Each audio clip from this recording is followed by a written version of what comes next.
Nong Ho. Good afternoon. It is a great honor for me to be here in Shanghai and to have this opportunity to speak with all of you. I'd like to thank Fudan University's President Yang for his hospitality and his gracious welcome. I'd also like to thank our outstanding Ambassador, John Huntsman, who exemplifies the deep ties and respect between our nations. I don't know what he said, but I hope it was good. What I'd like to do is to make some opening remarks, and then what I'm really looking forward to doing is taking questions, not only from students who are in the audience, but also we've received questions online, which will be asked by some of the students who are here in the audience, as well as by Ambassador Huntsman.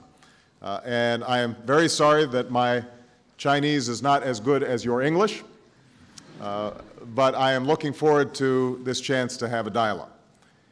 This is my first time traveling to China, and I'm excited to see this majestic country. Here in Shanghai, we see the growth that has caught the attention of the world, the soaring skyscrapers, the bustling streets, and entrepreneurial activity. And just as I'm impressed by these signs of China's journey to the 21st century, I'm eager to see those ancient places that speak to us from China's distant past. Tomorrow and the next day, I hope to have a chance when I'm in Beijing to see the majesty of the Forbidden City and the wonder of the Great Wall. Truly, this is a nation that encompasses both a rich history and a belief in the promise of the future. The same can be said of the relationship between our two countries. Shanghai, of course, is a city that has great meaning in the history of the relationship between the United States and China. It was here 37 years ago that the Shanghai Communique opened the door to a new chapter of engagement between our governments and among our people. However, America's ties to this city and to this country stretch back further, to the earliest days of America's independence. In 1784, our founding father, George Washington, commissioned the Empress of China, a ship that set sail for these shores so that it could pursue trade with the Qing dynasty. Washington wanted to see the ship carry the flag around the globe and to forge new ties with nations like China. This is a common American impulse, the desire to reach for new horizons and to forge new partnerships that are mutually beneficial. Over the 2 centuries that have followed, the currents of history have steered the relationship between our countries in many directions. And even in the midst of tumultuous winds, our people had opportunities to forge deep and even dramatic ties. For instance, Americans will never forget the hospitality shown to our pilots who were shot down over your soil during World War II and cared for by Chinese civilians who risked all that they had by doing so. And Chinese veterans of that war still warmly greet those American veterans who returned to the sites where they fought to help liberate China from occupation. A different kind of connection was made nearly 40 years ago, when the frost between our countries began to thaw through the simple game of table tennis. The very unlikely nature of this engagement contributed to its success because, for all our differences, both our common humanity and our shared curiosity were revealed. As one American player described his visit to China, the people are just like us. The country is very similar to America, but still very different. Of course, this small opening was followed by the achievement of the Shanghai Communique and the eventual establishment of formal relations between the United States and China in 1979. And in 3 decades, just look how far we have come. In 1979, trade between the United States and China stood at roughly $5 billion. Today, it tops over $400 billion each year. The commerce affects our people's lives in so many ways. America imports from China many of the computer parts we use, the clothes we wear, and we export to China machinery that helps power your industry. This trade could create even more jobs on both sides of the Pacific while allowing our people to enjoy a better quality of life. And as demand becomes more balanced, it can lead to even broader prosperity. In 1979, the political cooperation between the United States and China was rooted largely in our shared rivalry with the Soviet Union. Today, we have a positive, constructive, and comprehensive relationship that opens the door to partnership on the key global issues of our time: economic recovery and the development of clean energy, stopping the spread of nuclear weapons and the scourge of climate change, the promotion of peace and security in Asia and around the globe. All of these issues will be on the agenda tomorrow when I meet with President Hu. And in 1979, the connections among our people were limited. Today, we see the curiosity of those ping pong players manifested in the ties that are being forged across many sectors. The second highest number of foreign students in the United States come from China. And we've seen a 50% increase in the study of Chinese among our own students. There are nearly 200 friendship cities drawing our communities together. American and Chinese scientists cooperate on new research and discovery. And of course, Yao Ming is just one signal of our shared love of basketball. I'm only sorry that I won't be able to see a Shanghai Sharks game while I'm visiting. It is no coincidence that the relationship between our countries has accompanied a period of positive change. China has lifted hundreds of millions of people out of poverty, an accomplishment unparalleled in human history, while playing a larger role in global events. And the United States has seen our economy grow along with the standard of living enjoyed by our people, while bringing the Cold War to a successful conclusion. There is a Chinese proverb: "Consider the past and you shall know the future." Surely we have known setbacks and challenges over the last 30 years. Our relationship has not been without disagreement and difficulty. But the notion that we must be adversaries is not predestined, not when we consider the past. Indeed, because of our cooperation, both the United States and China are more prosperous and more secure. We have seen what is possible when we build upon our mutual interests and engage on the basis of mutual respect. And yet, the success of that engagement depends upon understanding, on sustaining an open dialogue and learning about one another and from one another. For just as that American table tennis player pointed out, we share much in common as human beings, but our countries are different in certain ways. I believe that each country must chart its own course. China is an ancient nation with a deeply rooted culture. The United States, by comparison, is a young nation whose culture is determined by the many different immigrants who have come to our shores and by the founding documents that guide our democracy. Those documents put forward a simple vision of human affairs, and they enshrine several core principles: that all men and women are created equal and possess certain fundamental rights, that government should reflect the will of the people and respond to their wishes, that commerce should be open, information freely accessible, and that laws, and not simply men, should guarantee the administration of justice. Of course, the story of our nation is not without its difficult chapters. In many ways, over many years, we have struggled to advance the promise of these principles to all of our people and to forge a more perfect union. We fought a very painful civil war and freed a portion of our population from slavery. It took time for women to be extended the right to vote, for workers to win the right to organize, and for immigrants from different corners of the globe to be fully embraced. Even after they were freed, African Americans persevered through conditions that were separate and not equal before winning full and equal rights. None of this was easy, but we made progress because of our belief in those core principles, which have served as our compass through the darkest of storms. That is why Lincoln could stand up in the midst of civil war and declare it a struggle to see whether any nation conceived in liberty and dedicated to the proposition that all men are created equal could long endure. That is why Dr. Martin Luther King could stand on the steps of the Lincoln Memorial and ask that our nation live out the true meaning of its creed. That's why immigrants from China to Kenya could find a home on our shores, why opportunity is available to all who would work for it, and why someone like me, who less than 50 years ago would have had trouble voting in some parts of America, is now able to serve as its president. And that is why America will always speak out for those core principles around the world. We do not seek to impose any system of government on any other nation.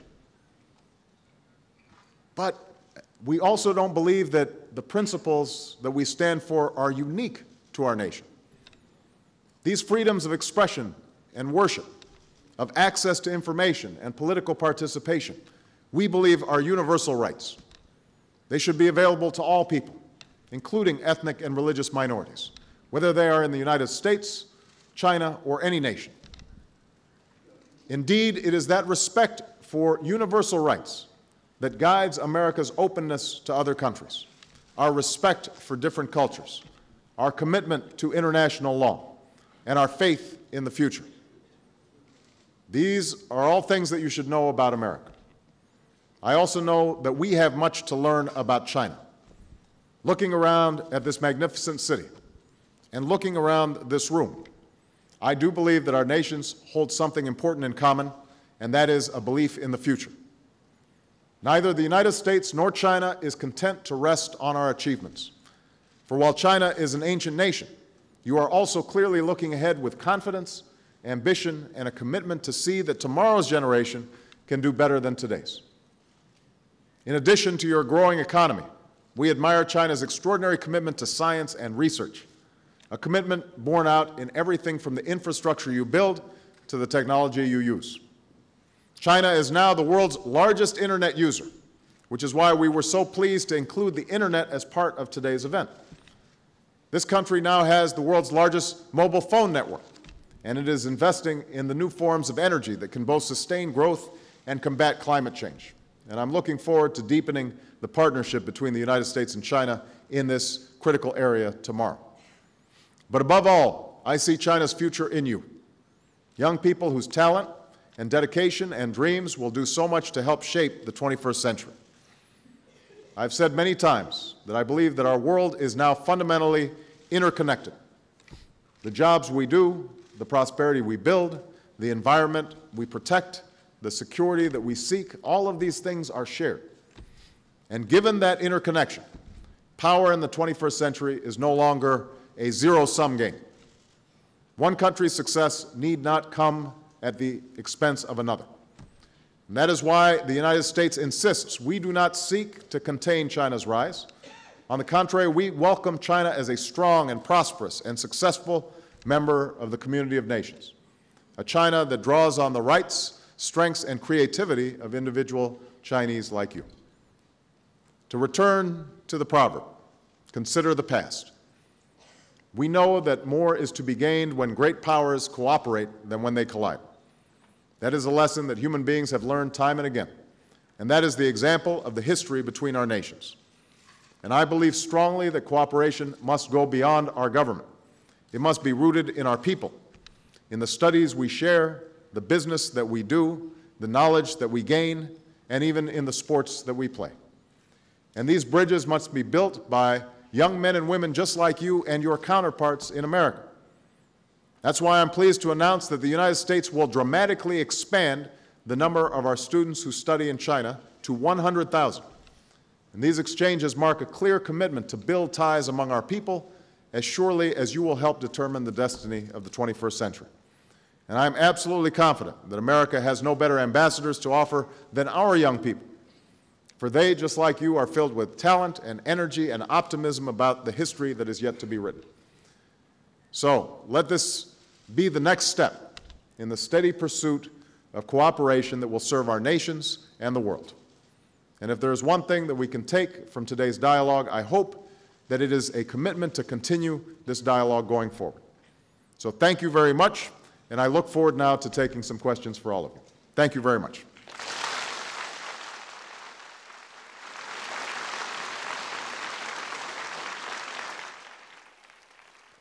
So I just want to make sure this works. This is a tradition, by the way, that is very common in the United States of these town hall meetings. And what we're going to do is I will just, if you are interested in asking a question, you can raise your hands. I will call on you. And then I will alternate between a question from the audience and an internet question from one of the students who prepared the questions, as well as I think Ambassador Huntsman may have a question that we were able to obtain from the website of our embassy. So let me begin, though, by seeing, and what I'll do is I'll call on a boy and then a girl, and then so we'll go back and forth so that you know it's fair. All right? So I'll start with this young lady right in the front. Here, why don't we wait for this microphone so everyone can hear you? And what's your name? My name is Chen Xi, and I'm a student from Fudan University. Shanghai and Chicago have been the sister cities since 1985, and these two cities have conducted a wide range of economic, political, and cultural exchanges. So what measures will you take to deepen this close relationship between cities of the United States and China? And Shanghai will hold the World Exposition next year. Will you bring your family to visit the expo? Thank you. Well, thank you very much for the question. I was just having lunch before I came here with the mayor of Shanghai, and he told me that he has had an excellent relationship with the city of Chicago, my hometown, that he's visited there twice, and I think it's wonderful to have these exchanges between cities. One of the things that I discussed with the mayor is how both cities can learn from each other on strategies around clean energy, because one of the issues that ties China and America together is how, with an expanding population and a concern for climate change, that we are able to reduce our carbon footprint. And obviously, in the United States and many developed countries, per capita, per individual, they are already using much more energy than each individual here in China. But as China grows and expands, it's going to be using more energy as well. So both countries have a great interest in finding new strategies. We talked about mass transit and the excellent rail lines that are being developed in Shanghai. I think we can learn in Chicago some of the, and in the United States, some of the fine work that's being done on high-speed rail. In the United States, I think we are learning how to develop buildings that use much less energy, that are much more energy efficient. And I know that with Shanghai, as I traveled and I saw all the cranes and all the new buildings that are going up, it's very important for us to start incorporating these new technologies so that each building is energy efficient when it comes to lighting, when it comes to heating. And so it's a terrific opportunity, I think, for us to learn from each other. I know this is going to be a major focus of the Shanghai World Expo, is the issue of clean energy, as I learned from the mayor. And so I would love to attend. I'm not sure yet what my schedule is going to be, but I'm very pleased that we're going to have an excellent U.S. pavilion at the Expo, and I understand that we expect as many as 70 million visitors here, so it's going to be very crowded and it's going to be very exciting. Chicago has had 2 World Expos in its history, and both of those expos ended up being tremendous boosts for the city. So I'm sure the same thing will happen here in Shanghai. Thank you. Well, why don't we get one of the questions from the internet? Okay. And introduce yourself in case you're... Hello. Oh, that's amazing. So shall I say it in Chinese first, then repeat it in English again? Yes. Okay. 亲爱的总统先生。 I'm Qian Wentao from Shanghai Jiaotong University. I want to pose a question from the internet. I want to thank you, Mr. President, for visiting China in your first year in office and exchange views with us in China. I want to know what are you bringing to China in your visit to China this time, and what will you bring back to the United States? And I'm be honorable to be here to represent one of the friends from internet to ask one question.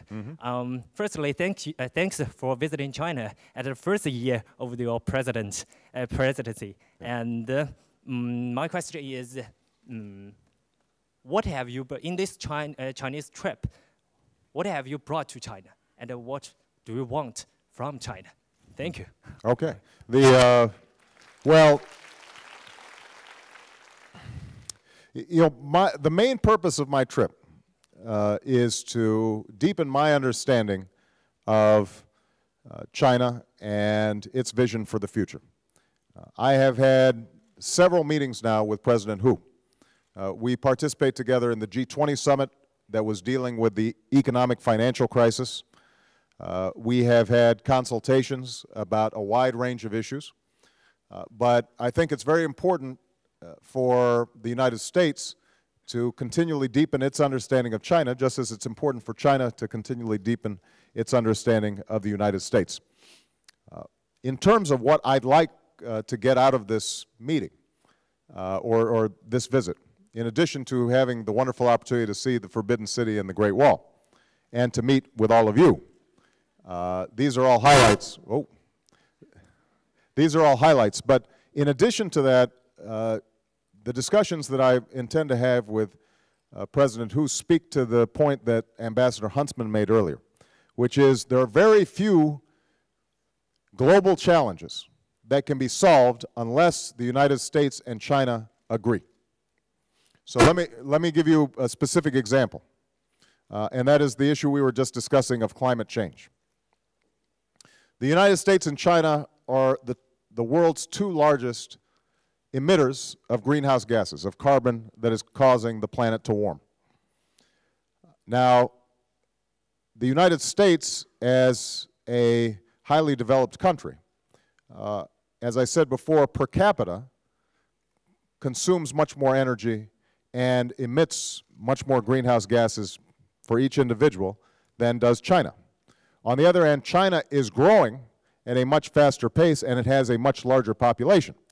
So unless both of our countries are willing to take critical steps in dealing with this issue, we will not be able to resolve it.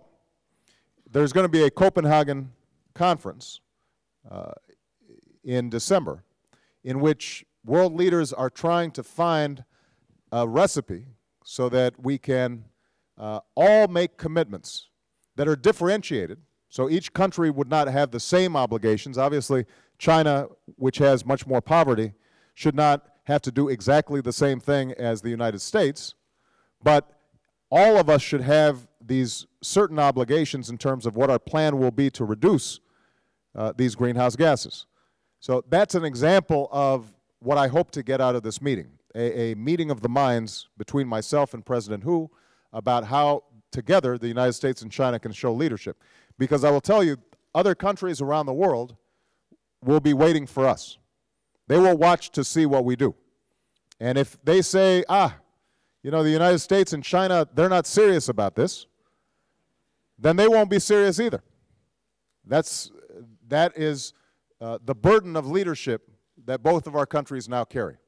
And my hope is that the more discussion and dialogue that we have, the more we are able to show this leadership to the world on these many critical issues. Okay? All right. I think it must be a boy's turn now, right?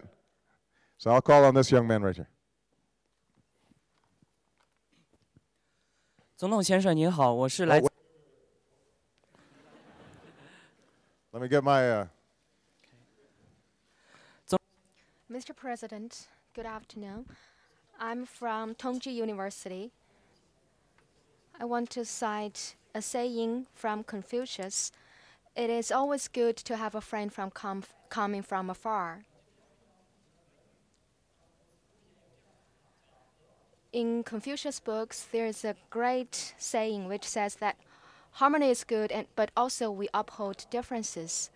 China advocates a harmonious world. We know that the United States develops a culture that features diversity. I want to know, what will your government do to build a diversified world with different cultures, what would you do to respect the different cultures and histories of other countries, and what kinds of cooperation we can conduct in the future? This is an excellent point.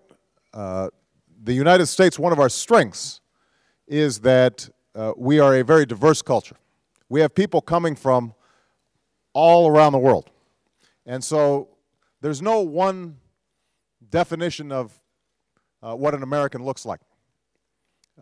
In my own family, I have a father who was from Kenya. I have a mother who was from Kansas in the Midwest of the United States. My sister is half Indonesian. She's married to a Chinese person from Canada. So when you see family gatherings in the Obama household, it looks like the United Nations. And that is a great strength of the United States, because it means that we learn from different cultures and different foods and different ideas, and that has made us a much more dynamic society. Now, what is also true is that each country in this interconnected world has its own culture and its own history and its own traditions. And I think it's very important for the United States not to assume that what is good for us is automatically good for somebody else. And we have to have some modesty about our attitudes towards other countries. I have to say, though, as I said in my opening remarks, that we do believe that there are certain fundamental principles that are common to all people, regardless of culture. So, for example, in the United Nations, we are very active in trying to make sure that children all around the world are treated with certain basic rights, that if children are being exploited, if there's forced labor for children, that despite the fact that that may have taken place in the past in many different countries, including the United States, that all countries of the world now should have developed to the point where we are treating children better than we did in the past. That's a universal value. I believe, for example, the same thing holds true when it comes to the treatment of women. I had a very interesting discussion with the mayor of Shanghai during lunch right before I came, and he informed me that in many professions now, here in China, there are actually more women enrolled in college than there are men, and that they are doing very well. I think that is an excellent indicator of progress, because it turns out that if you look at development around the world, one of the best indicators of whether or not a country does well is how well it educates its girls and how it treats its women. And countries that are tapping into the talents and the energy of women and giving them educations typically do better economically than countries that don't. So now, obviously, different cultures may have different attitudes about the relationship between men and women, but I think it is the view of the United States that it is important for us to affirm the rights of women all around the world. And if we see certain societies in which women are oppressed, or they are not getting opportunities, or there is violence towards women, we will speak out. Now, there may be some people who disagree with us, and we can have a dialogue about that, but we think it's important, nevertheless, to be true to our ideals and our values. And when we do so, though, we will always do so with the humility and understanding that we are not perfect, and that we still have much progress to make. If you talk to women in America, they will tell you that there are still men who have a lot of old-fashioned ideas about the role of women in society. And so, we don't claim that we have solved all these problems, but we do think that it's important for us to speak out on behalf of these universal ideals and these universal values. Okay? All right, and we're going to take a question from the internet.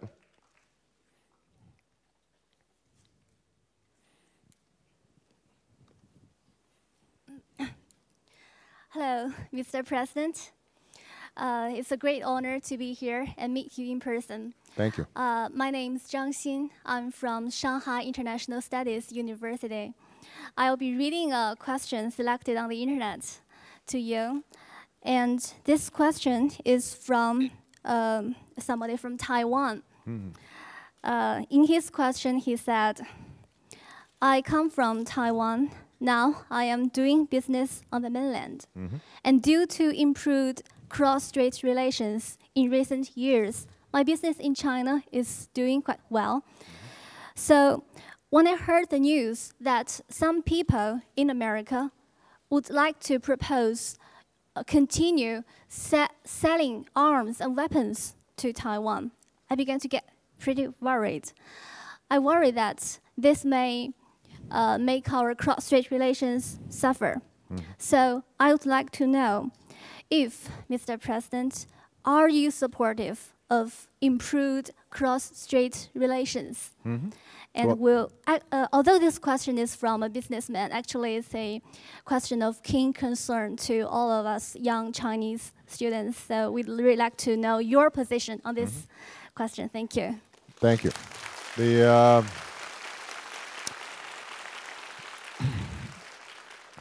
Well, I have been clear in the past that my administration fully supports a one China policy, as reflected in the 3 joint communiques that date back several decades in terms of our relations with Taiwan, as well as our relations with the People's Republic of China.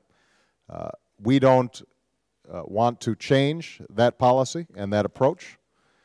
I am very pleased with the reduction of tensions and the improvement in cross-strait relations. And it is my deep desire and hope that we will continue to see great improvement between Taiwan and the rest of, and the People's Republic in resolving many of these issues. One of the things that I think that the United States, in terms of its foreign policy and its policy with respect to China, is always seeking is ways that through dialogue and negotiations, problems can be solved. We always think that's the better course. And I think that economic ties and commercial ties that are taking place in this region are helping to lower a lot of the tensions that date back before you were born or even before I was born. Now, there are some people who still look towards the past when it comes to these issues as opposed to looking towards the future. I prefer to look towards the future. And as I said, I think the commercial ties that are taking place, there's something about when people think that they can do business and make money that makes them think very clearly and not worry as much about ideology. And I think that that's starting to happen in this region, and we are very supportive of that process. Okay? Let's see, it's a girl's turn now, right? Yes, right there. Yes. Hold on, let's get whoops. I'm sorry, they took the mic back here. I'll call on you next. Go ahead, and then I'll go up here later. Go ahead. No, please. Okay. Thank you. I'll call on you later. No, I'll call on her first, and then I'll call on you afterwards. Go ahead. Okay, thank you. Mr. President, I'm a student from ShanghaiCN University. Since you have, I have a question concerning the Nobel Prize for Peace. In your opinion, what's the main reason that you were honored the Nobel Prize for Peace? And will it give you more responsibility and pressure to more pressure and responsibility to promote the world peace? And will it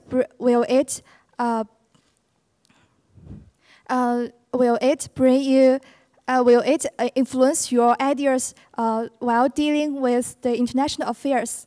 Thank you very much. Thank you. That was an excellent question. You know, I have to say that nobody was more surprised than me about winning the Nobel Prize for Peace. Obviously, it's a great honor. I don't believe necessarily that it's an honor I deserve, given the extraordinary history of people who have won the prize. All I can do is to, with great humility, accept the fact that I think the committee was inspired by the American people and the possibilities of changing not only America, but also America's approach to the world. And so in some ways I think they gave me the prize, but I was more just a symbol of the shift in our approach to world affairs that we are trying to promote. In terms of the burden that I feel, I am extraordinarily honored to be put in the position of president. And as my wife always reminds me when I complain that I'm working too hard, she says, you volunteered for this job. And so you know, there's a saying, I don't know if there's the similar saying in China, we have a saying, you made your bed, now you have to sleep in it. And it basically means you have to be careful what you ask for because you might get it. I think that all of us have obligations for trying to promote peace in the world. It's not always easy to do. There are still a lot of conflicts in the world that date back for centuries. If you look at the Middle East, there are wars and conflict that are rooted in arguments going back 1,000 years. In many parts of the world, let's say in the continent of Africa, there are ethnic and tribal conflicts that are very hard to resolve. And obviously, right now as President of the United States, part of my job is to serve as Commander-in-Chief. And my first priority is to protect the American people. And because of the attacks on 9/11 and the terrorism that has been taking place around the world where innocent people are being killed, it is my obligation to make sure that we root out these terrorist organizations and that we cooperate with other countries in terms of dealing with this kind of violence. Nevertheless, although I don't think that we can ever completely eliminate violence between nations or between peoples, I think that we can definitely reduce the violence between peoples through dialogue, through the exchange of ideas, through greater understanding between peoples and between cultures, and particularly now when just one individual can detonate a bomb that causes so much destruction, it is more important than ever that we pursue these strategies for peace. You know, technology is a powerful instrument for good, but it has also given the possibility for just a few people to cause enormous damage. And you know, that's why I'm hopeful that in my meetings with President Hu and on an ongoing basis, both the United States and China can work together to try to reduce conflicts that are taking place. We have to do so, though, also keeping in mind that when we use our military, because we're such big and strong countries, that we have to be self-reflective about what we do, that we have to examine our own motives and our own interests to make sure that we are not simply using our military forces because nobody can stop us. That's a burden that great countries, great powers have, is to act responsibly in the community of nations. My hope is that the United States and China together can help to create an international norms that reduce conflict around the world. Okay? All right. John, I'm going to call on my ambassador because I think he has a question that was generated through the website of our embassy. This was selected, though, by, I think, one of the members of our U.S. press corps, so that... That's right. And not surprisingly, in a country with 350 million internet users and 60 million bloggers, do you know of the firewall? And second, should we be able to use Twitter freely, is the question. Well, first of all, let me say that I have never used Twitter. I notice that young people, you know, they're very busy with all these electronics. My thumbs are too clumsy to type in things on the phone. But I am a big believer in technology, and I'm a big believer in openness when it comes to the flow of information. I think that the more freely information flows, the stronger the society becomes. Because then citizens of countries around the world can hold their own governments accountable. They can begin to think for themselves. That generates new ideas. It encourages creativity. And so I've always been a strong supporter of open internet use. I'm a big supporter of non-censorship. This is part of the tradition of the United States that I discussed before, and I recognize that, you know, different countries have different traditions. I can tell you that in the United States, the fact that we have free internet or unrestricted internet access is a source of strength, and I think should be encouraged. Now, I should tell you, I should be honest. As President of the United States, there are times where I wish information didn't flow so freely, because then I wouldn't have to listen to people criticizing me all the time. I think, you know, people naturally are, when they're in positions of power, sometimes thinks, oh, how could that person say that about me, or that's irresponsible, but the truth is that because in the United States information is free, and I have a lot of critics in the United States who can say all kinds of things about me, I actually think that that makes our democracy stronger, and it makes me a better leader, because it forces me to hear opinions that I don't want to hear. It forces me to examine what I'm doing on a day-to-day basis to see, am I really doing the very best that I could be doing for the people of the United States? And I think the internet has become an even more powerful tool for that kind of citizen participation. In fact, one of the reasons that I won the presidency was because we were able to mobilize young people like yourself to get involved through the internet. Initially, nobody thought we could win because we didn't have necessarily the most wealthy supporters. We didn't have the most powerful political brokers. But through the internet, people became excited about our campaign, and they started to organize and meet and set up campaign activities and events and rallies. And it really ended up creating the kind of bottom-up movement that allowed us to do very well. Now, that's not just true for government and politics. It's also true for business.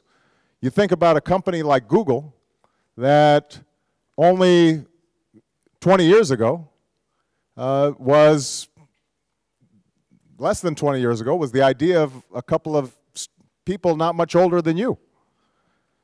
It was a science project.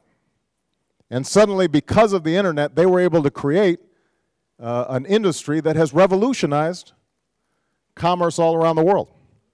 So, if it had not been for the freedom and the openness that the internet allows, Google wouldn't exist. So I'm a big supporter of not restricting internet use, internet access, other information technologies like Twitter. The more open we are, the more we can communicate, and it also helps to draw the world together. When I think about my daughters, Malia and Sasha, one's 11, one is 8. From their room, they can get on the internet and they can travel to Shanghai. They can go any place in the world and they can learn about anything they want to learn about. And that's just an enormous power that they have. And that helps, I think, promote the kind of understanding that we talked about. Now, as I said before, there's always a downside to technology. It also means that terrorists are able to organize on the internet in ways that they might not have been able to do before. Extremists can mobilize, and so there's some price that you pay for openness. There's no denying that. But I think that the good outweighs the bad so much that it's better to maintain that openness, and that's part of why I'm so glad that the internet was part of this forum. Okay? I'm going to take 2 more questions, and the next one is from a gentleman, I think, right? Right here. Yes. Here's the microphone.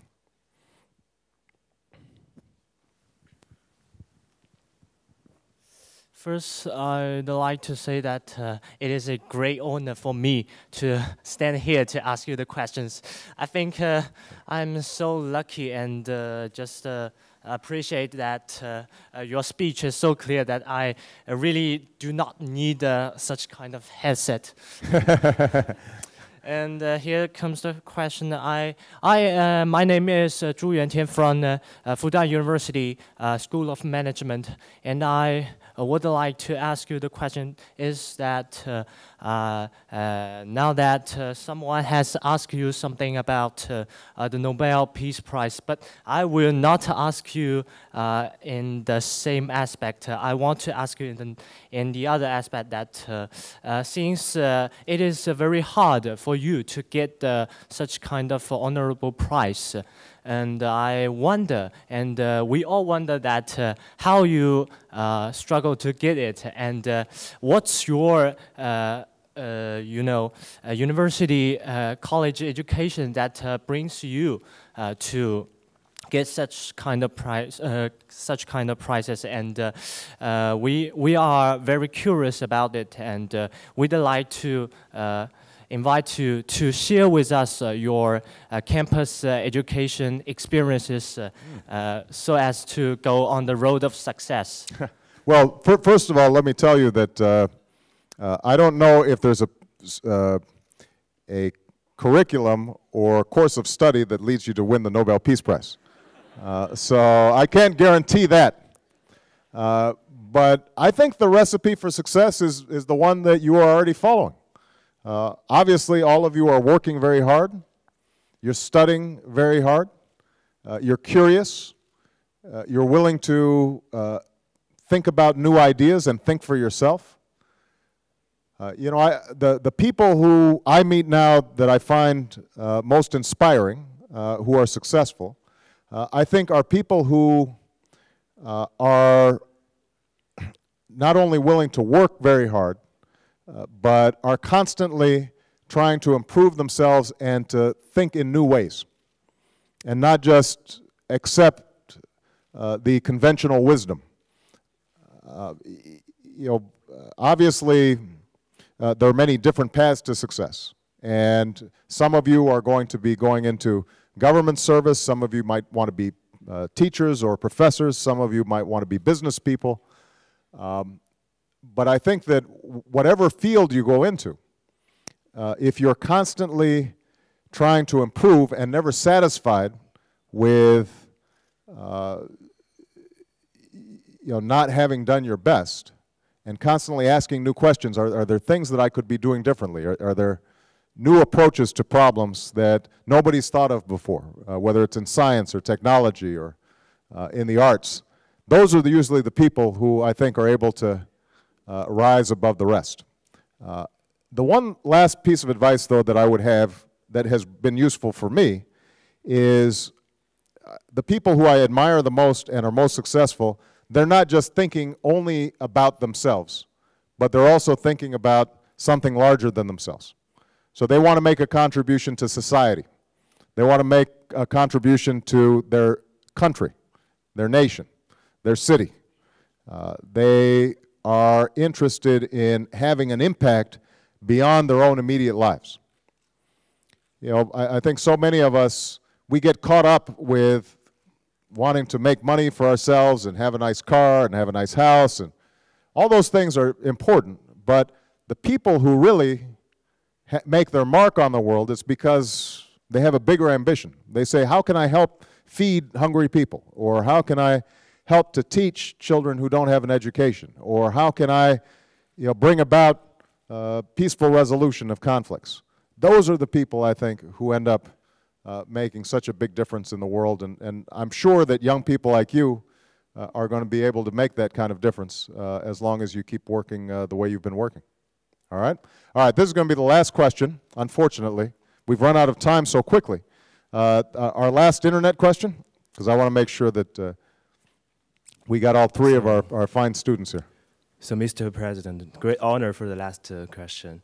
And I'm a college student from Fudan University. And today, I'm also the representative of China's youth netizens. And this question, I think, is from Beijing. Paid great attention to your Afghanistan policies. And he would like to know whether terrorism is still the greatest security concern for the United States, and how do you assess the military actions in Afghanistan, or whether it will turn into another Iraqi war? Thank you very much. No, I think that's an excellent question. Well, first of all,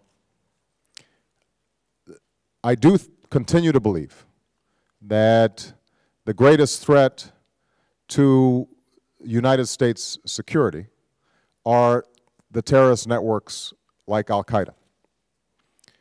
And the reason is because even though they are small in number, what they have shown is that they have no conscience when it comes to the destruction of innocent civilians.